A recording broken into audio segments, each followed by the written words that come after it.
மறக்க முடியாத நாற்காலி. ஒரு சிறிய கிராமத்தில் வயதான பெரியப்பா வசித்தார். அவருடன் அவருடைய மனைவி இறந்த பிறகு மண்டபம் போலிருந்த வீட்டு அமைதியை அவருடைய மருமகள் காவியா மற்றும் பேரன் சரவணன் மட்டும்தான் மாற்றினார்கள்.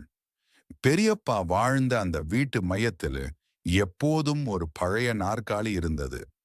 அந்த நாற்காலியில் பெரியப்பாவின் மகன் ஆரவ் பல ஆண்டுகளுக்கு முன்பு வேலைக்குச் சென்று திரும்பவே முடியாமல் மறைந்து விட்டார்.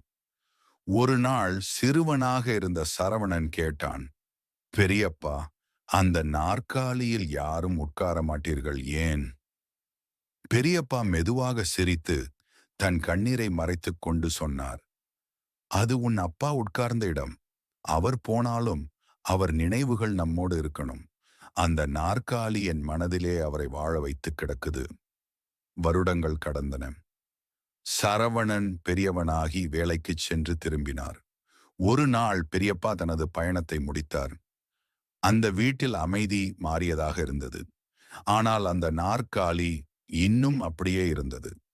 இப்போது சரவணன் தனது குழந்தையை அழைத்துச் சென்று அப்பாவை பற்றியும் பெரியப்பாவை பற்றியும் அந்த நாற்காலியை சுற்றி அமர்ந்தபடி கதைகள் சொல்வார்.